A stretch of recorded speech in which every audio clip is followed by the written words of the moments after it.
بسم اللہ الرحمن الرحیم نحمده ونصلی علی رسوله الکریم اما بعد فاعوذ باللہ من الشیطان الرجیم بسم اللہ الرحمن الرحیم یا ایہا الذین آمنوا اتقوا اللہ ولتنظر نفس ما قدمت لغد واتقوا اللہ ان اللہ خبیر بما تعملون صدق اللہ العظیم وصدق رسوله النبی الکریم ونحن على ذلك لمن الشاہدین والشاکرین والحمد للہ رب العالمین قال النبی صلی اللہ علیہ وسلم کن فی الدنیا کأنک غریب او کعابر سبیل او کما قال علیہ الصلاة والسلام۔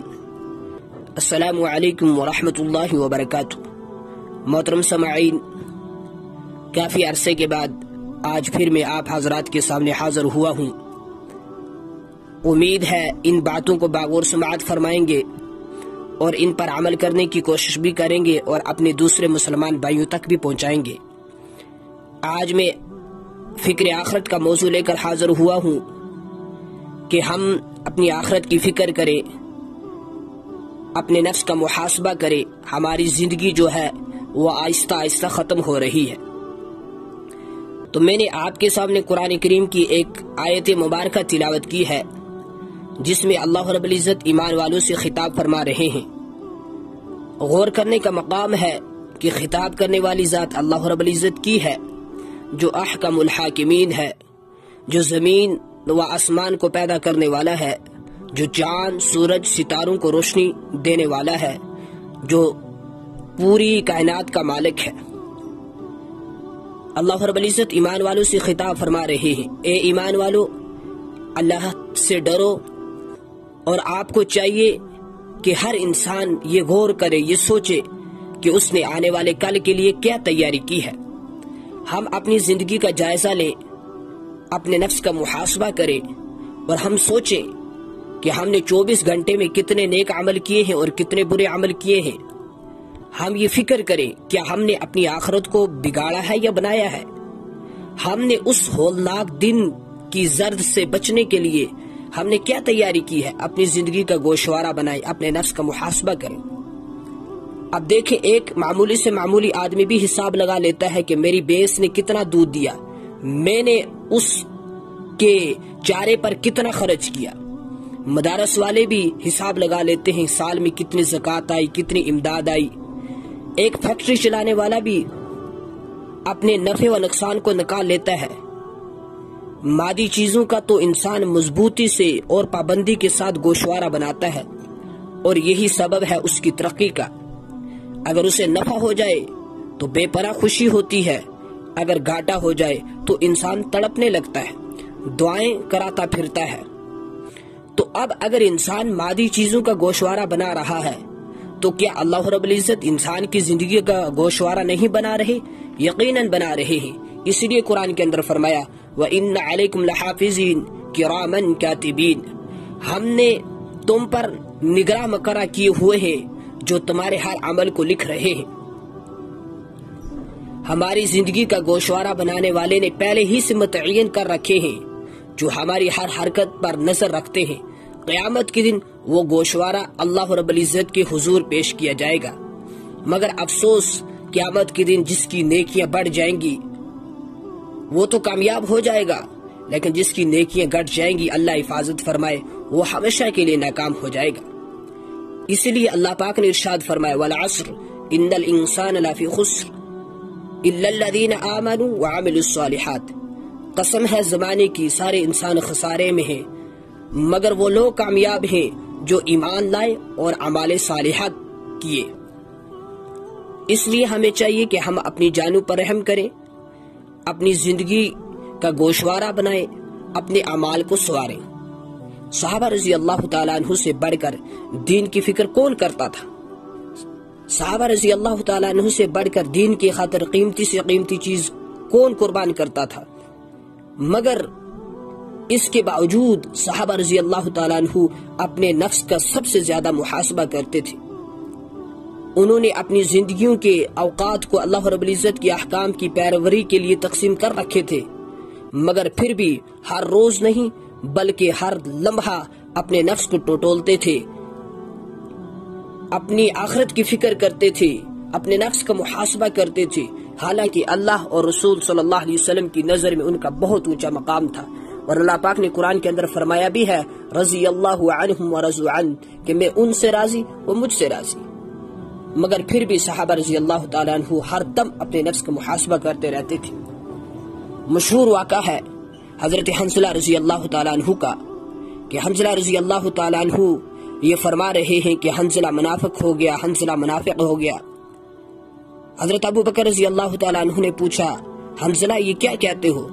تو حضرت حنظلہ رضی اللہ تعالیٰ عنہ نے فرمایا کہ میرے ساتھ بڑا عجیب معاملہ ہے، جب میں حضور صلی اللہ علیہ وسلم کی خدمت میں ہوتا ہوں، مجلس میں ہوتا ہوں، وعظ سنتا ہوں، دل نرم ہو جاتا ہے، آنکھوں سے آنسو نکل آتے ہیں۔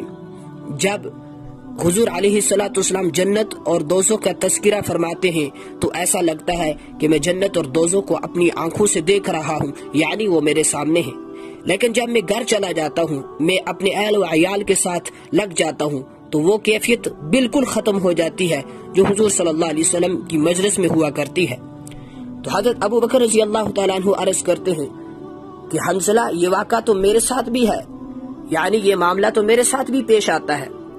چنانچہ دونوں کے دونوں حضرات حضور صلی اللہ علیہ وسلم کی خدمت میں حاضر ہوئے اور عرض کی یا رسول اللہ صلی اللہ علیہ وسلم، ہم جب آپ کی خدمت میں ہوتے ہیں، جب آپ ہمارے سامنے جنت اور جہنم کا تذکرہ فرماتے ہیں تو یوں لگتا ہے نہیں۔ پہلے حضرت حنظلہ رضی اللہ تعالیٰ عنہ نے عرض کیا یا رسول اللہ صلی اللہ علیہ وسلم، حنظلہ منافق ہو گیا۔ حضور علیہ الصلوۃ والسلام نے فرمایا یہ کیا کہہ رہے ہو؟ تو حنظلہ رضی اللہ تعالیٰ عنہ عرض کرتے ہیں یا رسول اللہ صلی اللہ علیہ وسلم، ہم جب آپ کی خدمت میں ہوتے ہیں، آپ کی مجلس میں ہوتے ہیں، تو آپ ہمارے سامنے جنت اور جہنم کا تذکرہ فرماتے ہیں، تو اس وقت ایسا لگتا ہے جیسے جنت اور جہنم ہمارے سامنے ہے۔ لیکن جب ہم اپنے گھر کے اندر چلے جاتے ہیں تو وہ کیفیت بالکل ختم ہو جاتی ہے جو آپ کی مجلس میں ہوتی ہے۔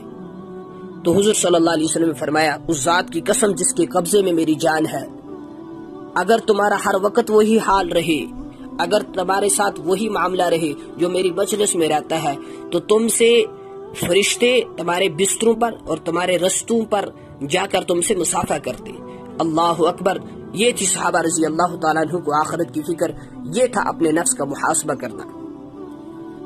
ایک مرتبہ حضرت مولانا رشید احمد گنگوئی صاحب رحمۃ اللہ علیہ دارالعلوم دیوبند تشریف لائے، مجلس شورا ہو رہی تھی، حضرت والا کی تکبیر اولا چھوٹ گئی، آپ پر ایسا شدید صدمہ ہوا، آپ کو ایسا رنج ہوا، لوگوں نے دریافت کیا حضرت کیا ہوا؟ تو فرمایا مجھے اس لیے دکھ ہو رہا ہے، اس لیے رنج ہو رہا ہے، اس لیے مجھ پر صدمہ ہو رہا ہے کہ آج 20 سال کے بعد میری تکبیر اولا فوت ہوئی ہے۔ اللہ اکبر! ایسے بھی لوگ ہوا کرتے تھے دنیا کے اندر جن کی 20 سال تک تکبیر اولا بھی فوت نہیں ہوتی تھی، اور 20 سال کے بعد اگر ہو جائے تو ان کے اوپر ایسی فکر ہوتی تھی، ایسا ان کے اوپر صدمہ ہوتا تھا اور پریشان ہو جاتے تھے کہ میری تکبیر اولا کیوں فوت ہوئی۔ آج ہم اپنے نفس کا محاسبہ کر کے دیکھ لیں کہ ہماری زندگی کے اندر تو نمازیں ہی نہیں، ہماری زندگی کے اندر تو نیک اعمال ہی نہیں، پھر ہم نے اپنے نفس کا کتنا محاسبہ کرنا ہے اور ہم نے اپنی آخرت کے بارے میں کتنا سوچنا ہے اور کتنا فکر مند ہونا ہے۔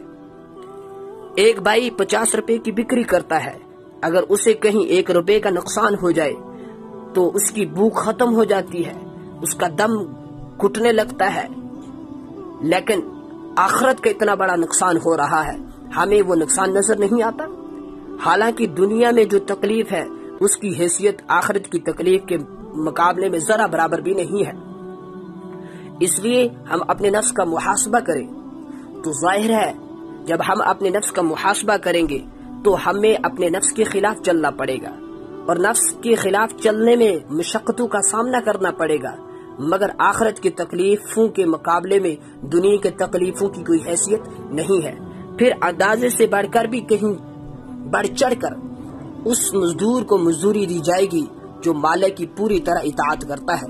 اس لیے اللہ پاک نے ارشاد فرمایا وَلْتَنظُرْ نَفْسٌ مَا قَدَّمَتْ لِغَدٍ، کہ انسان کو چاہیے کہ اپنے کارناموں پر غور کرے، اس نے کیا بھلا کیا کیا برا کیا، کیونکہ انسان خود کو تو جتنا مرضی ہے چھپا لے، مگر اللہ رب العزت سے اور یہ زمین آسمان فرشتے رات دن یہ سب قیامت کے دن گواہی دیں گے اللہ کی زمین، اللہ کا آسمان، اللہ کے فرشتے اور یہ دن اور یہ رات، یہ سب قیامت کے دن گواہی دیں گے.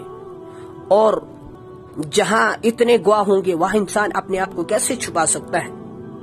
جو نیک ہوگا اس کے بارے میں زمین کہے گی اس نے میری پشت پر نماز پڑھی تھی، روزہ رکھا تھا، قرآن کی تلاوت کی تھی، حج کیا تھا، زکوٰۃ دیا تھا. جو نافرمان ہوگا اللہ حفاظت فرمائے، زمین اس کے خلاف گواہی دے گی کہ اس نے میری پشت پر شرک کیا، اس نے میری پشت پر زنا کیا، اس نے میری پشت پر حرام کھایا، اس نے میری پشت پر برے کام کیے. ہاتھ اس کے خلاف گواہی دیں گے، ہاتھ کہیں گے اس نے مجھ سے چوری کی، زبان اس کے خلاف گواہی دے گی، زبان کہے گی اس نے مجھ سے جھوٹ بولا. انسان کا پورا جسم اس کے خلاف گواہی دے گا اگر اس کا جسم اللہ رب العزت کی نافرمانیوں کے اندر لگا رہا. اس لیے ہمیں چاہیے کہ ہم اپنی آخرت کی فکر کریں، اپنے نفس کا محاسبہ کریں.